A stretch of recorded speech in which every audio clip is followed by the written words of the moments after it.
Hello, today I thought I'd show you yet another way to do something with some 5-inch squares. Today I thought I'd just show you how to cut out some circles, from starting with 5-inch squares to make yo-yos or Suffolk Puffs. They seem to have two different names, these little items. And of course you can make them out of any size circle, and you don't have to start with a 5-inch square, but because I have lots of 5-inch squares I thought I'd show you how I might do that. Now there's all sorts of ways of cutting circles. I want it to be a 4.5-inch circle, so it works quite well in this size square.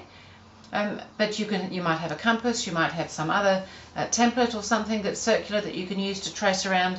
But if you haven't got any of those things, but you have got your cutting board and a cutter, or maybe just your scissors and a tape measure, all of those things will enable you to do this. So what I would do, first of all, I've got my 5-inch square, and I know it's 5-inch because looking at my board, it's a 5-inch square, and I probably cut it out, so I also know it's 5 inches. So what I'm going to do first of all to get my circle is fold it in half in one direction. Now I'm not trying to press it hard or anything, but a little finger press won't hurt. Then I'm going to fold it again in the other direction so that the folds run along together. So I've now got a smaller square, and now I'm going to fold it one more time. So I'm going to bring the folded edge over to the other folded edge, and because I want it to be a 4.5-inch square, which just conveniently fits in. Sometimes 5-inch squares are slightly wonky and things, so I thought if we go to a 4.5-inch, that would kind of solve all those problems. And I'm going to use a pen today so that you can see it. I probably would just use a pencil normally. I would mark up at 2.25 inches because that's half of my circle. So I'm going to mark my fabric. So I'm popping the point right down here, and I'm coming up, but I'm just sliding it across so I can see my markings at 2.25 inches, which should be 1/4 inch in from your cut edge of your square. And so then I need to mark on this fold over here.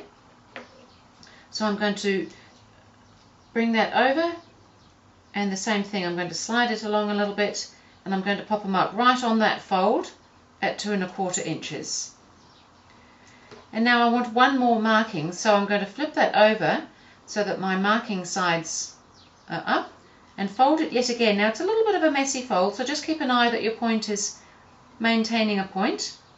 And again, I'd come back down to this point down here, and I'm going to pop another little mark right on that fold at 2.25 inches away from the point, so that when I then sit that down flat, I can see, and my little mark is right on the fold here, that I've got these 3 markers here that form an arc. So if I just join those up with my pen, and I'm going to cut along that line, I'm going to have a very nice 4.5-inch circle. So I would use my rotary cutter to do this. If you're not so sure about doing that, you can use your scissors, but you've got several layers there, so you probably just need to apply a little bit of pressure, and just hold that carefully, don't go cutting your fingers, and just run that rotary cutter around on that arc and take away that little extra bit, open that out, and I think you've got a very acceptable shaped circle there.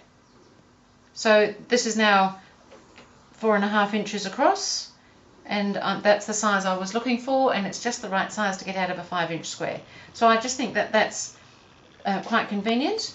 So now I'm going to get a needle and thread to make one of these little yo-yos or Suffolk Puffs, and I'm actually using a double thread in my needle, and I've already popped a knot in one end, and I'm going to just fold that edge in as I go, approximately 1/4 inch, and I'm going to start sewing, and I'm going to just take fairly large stitches, maybe 3/8 inch. If you make them really small, you would get a beautiful gather in the middle but a bigger hole. So if you take a slightly larger stitch, that hole comes into something more acceptable, because you don't want too big a hole, generally speaking, in the middle of your circle. Now I'm not going to tell you what to do with your Suffolk Puffs today. I'm going to just show you how I might make them from 5-inch squares, because that's what I like to work with, is the 5-inch squares. I often have a bag with a needle and thread and some circles or maybe squares just ready to go, so that when I hop in the car to go anywhere, I've got a bag of something to do if I find I've got time to just sit and So, of course, like you might be waiting in the car for someone, you might be doing any number of things, and I just have a bag of something like this with me all the time, just in case. I often don't use it, but I like to know that I can if I want to. If I don't have sewing with me when I go out, I get quite nervous. I'm sure some of you can relate to that. Okay, so I'm just going all the way around as I'm chatting to you, still turning my 1/4 of an inch over, taking quite large, approximately 3/8 of an inch stitches, just in and out, just holding that 1/4 of an inch down, and I'm nearly at the other end, which means I can just show you how I pull it all up. This is not an amazing feat, I just thought it was just another way to use those 5-inch squares that I seem to really enjoy having. And I'm going to have a huge collection of these little yo-yos at some stage, and no doubt I'll think of something to do with them one day. You can make all sorts of little fun things. They make little flowers on little applique projects, or little hair ties, or on bags. They're just great for all sorts of decor. They cover up all sorts of things. If you've got mismatched seams in a quilt, you might be able to put some little yo-yos over the top. Who knows? There's all sorts of things that you can use them for. So I pulled that up fairly tight, and I'm just going to tie my thread off now so that it stays pulled up. And you can just spread that around a little bit and just finish tying that off. And there you've got another little yo-yo all ready to add to the pile. I'll often just run that through inside so that it doesn't have a tail hanging outside. I'm not really a hand sewer, so these projects are a little bit alien to me, but as I said, this is something I would have in the car ready to sew, so that I'm always ready for something. And they're going to finish at approximately 2 inches across. It's maybe just ever so slightly over 2 inches.